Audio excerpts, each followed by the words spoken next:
comité de Poitiers, c'est ça? Groupe local, pardon, de Poitiers, qui est venu pour nous présenter un super travail qui a été fait par Greenpeace, qui s'appelle Démocratie à sec. Comment les lobbies agricoles manipulent la gestion de l'eau avec la complicité de l'État. Bon, un truc qui nous parle bien.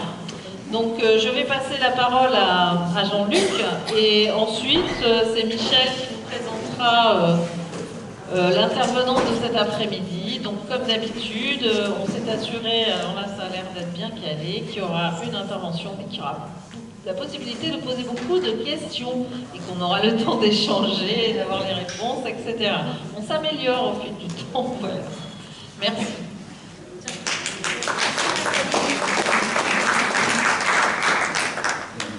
Merci beaucoup pour votre accueil, merci Nathalie. Donc effectivement, comme Nathalie vient de vous le dire,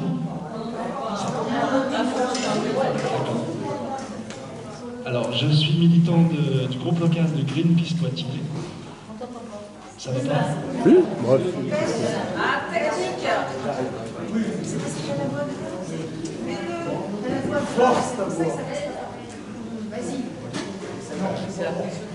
Alors, je vais dire juste un petit mot sur Greenpeace. Je pense qu'il y a une partie d'entre vous qui connaissent bien Greenpeace.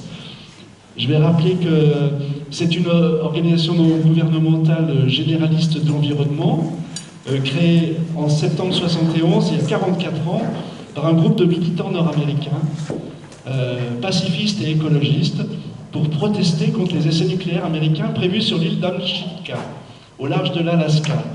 Cette action fait sensation dans le monde entier et atteint son but. En 1972, les États-Unis, sous la pression massive du public, annoncent la fin des essais nucléaires à Amchitka. Les militants de l'expédition cherchent alors un nom évocateur des problématiques qu'ils défendent, environnement et pacifisme. Donc ce sera Greenpeace, la paix verte en français.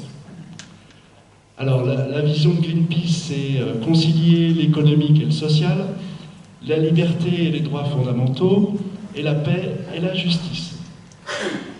Côté valeurs, c'est l'indépendance politique et financière. On est financé en France à 100% par les dons des particuliers. La non-violence en toutes circonstances et des actions directes et non violentes d'interposition. Alors les groupes locaux, je dis juste un tout petit mot sur les groupes locaux. Il y en a une trentaine en France, dans les principales métropoles comme Bordeaux, Poitiers, La Rochelle, dans la région. Donc ce sont des groupes qui articulent des luttes locales, comme contre les mégabassines, avec des campagnes nationales ou internationales et des actions d'éducation auprès des jeunes et du grand public. Alors, ce rapport, donc,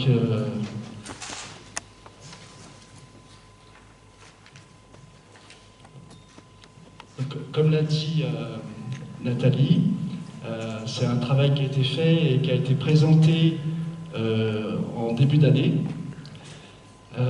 Ça a nécessité 9 mois d'enquête pour montrer comment la FNSEA et les tenants de l'agriculture intensive contrôlent les instances locales de l'eau, de gestion de l'eau, avec la complicité de l'État. Alors, quelques chiffres. 46% de l'eau est utilisée pour irriguer à peine 7% des terres agricoles. Sur ces terres, près de 40% sont cultivées en maïs, une plante gourmande en eau, majoritairement destinée à nourrir des animaux. Ce modèle est inefficace et met en concurrence les autres formes d'agriculture, comme le maraîchage. Je pense qu'on est nombreux à partager cette vision dans la salle. Et alors que la demande agricole en eau pourrait doubler d'ici 2050, rien ne change. Pourquoi? Parce que la gouvernance est verrouillée.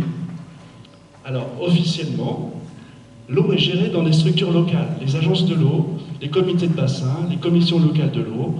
Ces instances sont censées représenter tous les usages, mais dans les faits, elles sont dominées par l'agriculture industrielle.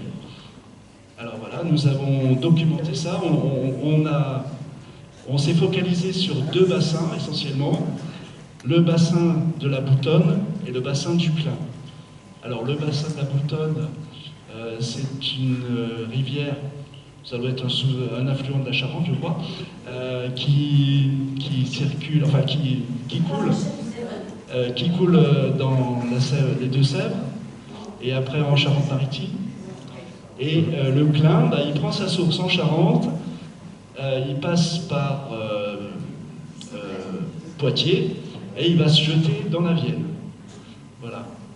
On a dans le coin là trois rivières qui sont à quelques kilomètres de distance. C'est très étonnant. Il y a la Charente, le Clin et la Vienne. Alors donc on a documenté, on a fait tout un travail d'investigation et de documentation, et ça fait l'objet d'un rapport dont j'ai un exemplaire là-bas et vous pouvez trouver en ligne. J'ai ici et sur le stand une feuille qui résume tous les liens. Si ça vous intéresse, j'ai tous les liens qui sont d'actualité en ce moment, notamment le lien du rapport. Et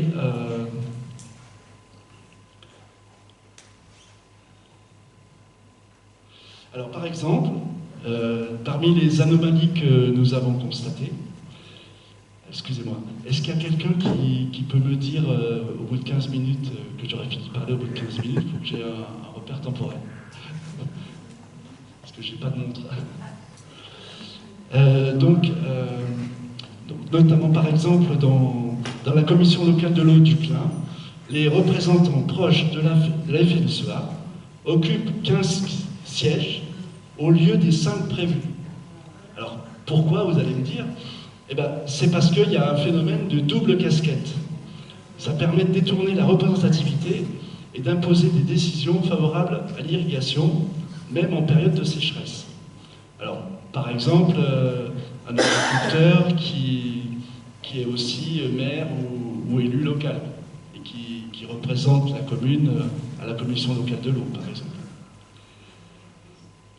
Alors pendant ce temps, les services publics comme l'Office français de la biodiversité ou l'Agence régionale de santé sont marginalisés. À peine 7% du temps de parole dans cette même commission locale de l'eau. Ce déséquilibre s'accompagne d'un climat de violence croissant. Intimidation, agression, fermes saccagées. Les personnes qui défendent la ressource, militants, agents publics, paysans, subissent une pression constante. Certaines personnes démissionnent. Greenpeace a recensé 18 stratégies utilisées par les lobbies agricoles, donc comme verrouiller les instances locales, retarder les décisions. On a un cas tout à fait édifiant pour le HMUC.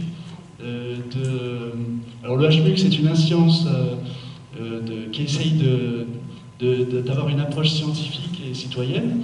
Et par exemple sur Poitiers, sur la vallée du Clin, la décision n'arrête pas d'être repoussée, voilà. Donc c'est tout à fait scandaleux. Alors donc retarder les décisions, décrédibiliser les scientifiques, voilà, dire c'est pas vrai, ou enfin voilà, dénoncer tout ce qui leur va pas dans leur sens, instrumentaliser le discours de la souveraineté alimentaire pour imposer des bassines. Parce qu'il faut bien nourrir le monde. Donc on l'a entendu ce matin, c'est vrai que c'est une problématique et il faut la prendre en compte, mais pas n'importe comment. Conditionner toute évolution à la création de bassines, c'est-à-dire que en dehors des bassines, point de salut. Ou encore, user de violence. Voilà, des violences des agriculteurs, etc., de l'État. On l'a vu à Sainte-Soline, par exemple. Alors, justement, l'État, il finance ces fausses solutions. Ce sont ce qu'on appelle les maladaptations. Les méga-bassines engloutissent des millions d'euros publics, sans remise en cause du modèle agricole.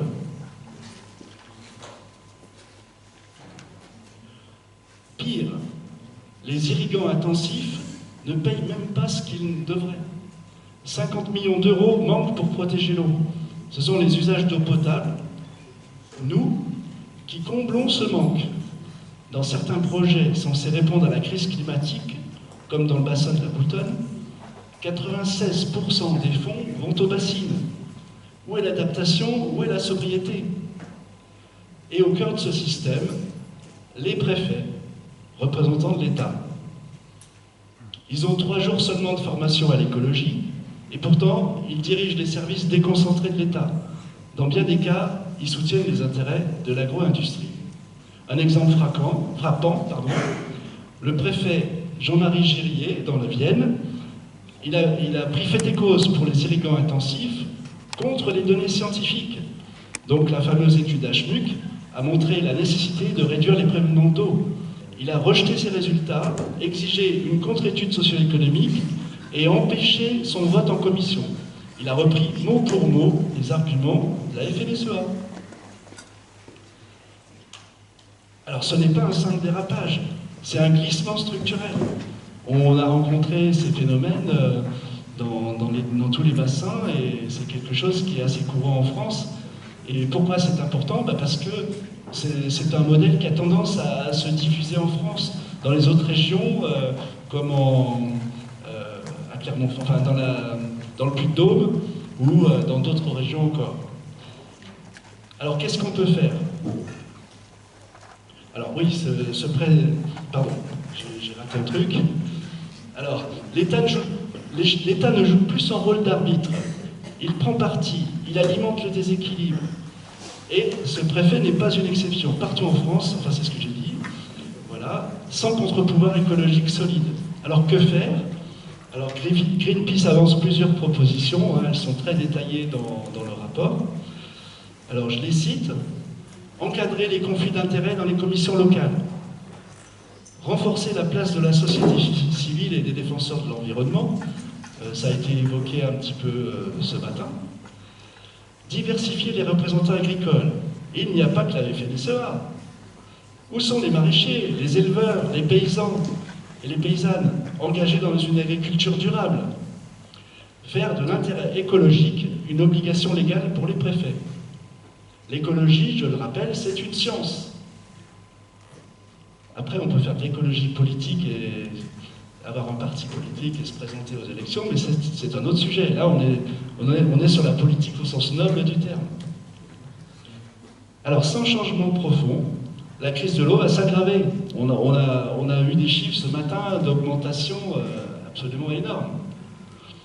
Alors qu'on est dans le réchauffement climatique, que les événements météorologiques extrêmes sont de plus en plus violents et qu'il faut apprendre à y faire face, mais pas seulement, quand j'entends le mot s'adapter, il faut rappeler une chose très importante, c'est que la première adaptation, c'est d'abord d'arrêter d'émettre des gaz à effet de serre. Alors ça, c'est pas dans le rapport, c'est une parenthèse que j'ouvre personnellement et qui me tient particulièrement à cœur parce que ça m'énerve un peu que normalement, il y a le volet adaptation, mais il y a aussi le volet résorption des émissions de gaz à effet de serre. Et sans ça, on n'y arrivera pas.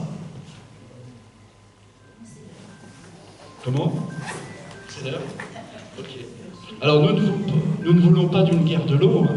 Nous voulons un partage juste, transparent et démocratique. L'eau ne doit pas être confisquée. Elle n'appartient pas à une poignée de puissants. L'eau est à nous toutes et tous. Et c'est ensemble que nous allons nous battre pour la préserver.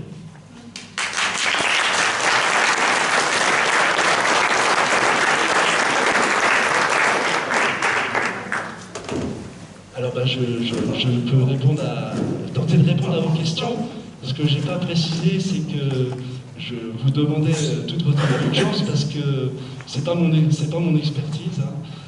Donc j'ai fait de mon mieux pour endosser le costume, pour essayer de rapporter, de présenter ce rapport aujourd'hui.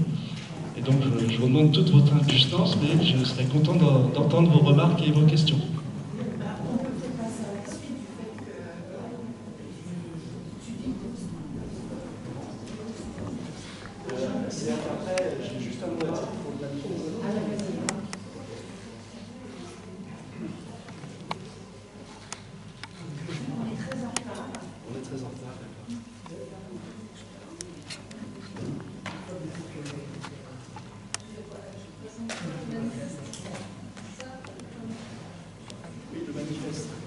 très petit, hein, tu as toujours avec 20 ans.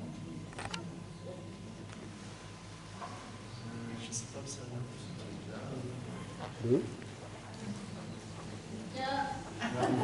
Merci.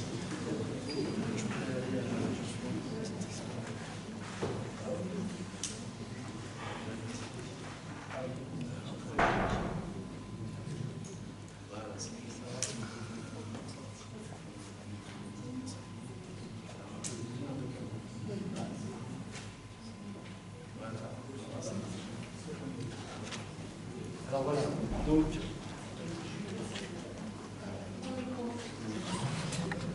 donc suite à ce travail d'investigation qui a fait l'objet qui est rapporté dans ce rapport, donc il y a une version de synthèse et il y a une version complète qui sont téléchargeables en ligne. Après, on a mené un travail qu'on a appelé le manifeste pour inciter les communes, les maires et maintenant les candidats aux prochaines municipales à s'engager. Alors en fait, on les invite à s'engager sur 7 points qui sont classés en 3 catégories. Donc la catégorie transition agroécologique, favoriser l'offre en produits agroécologiques, soutenir la demande en produits agroécologiques. La catégorie usage des sols, préserver les sols dans les secteurs les plus sensibles pour la qualité des captages d'eau, préserver les sols agricoles et naturels de notre territoire, et éviter le développement de solutions non pérennes.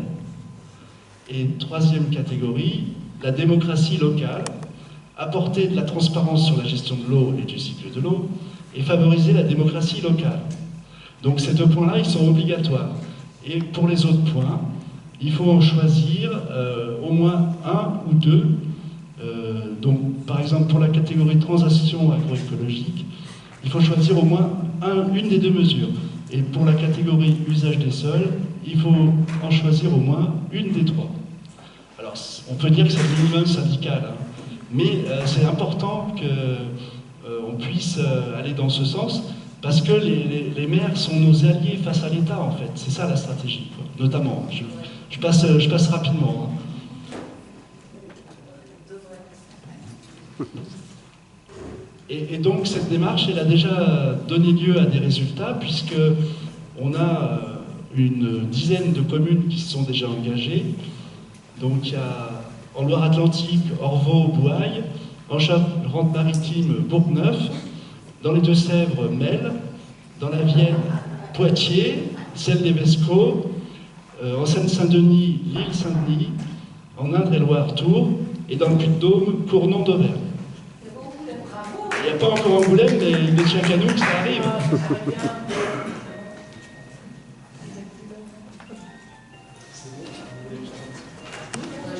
Parce que j'ai de la matière pour tenir 2 heures.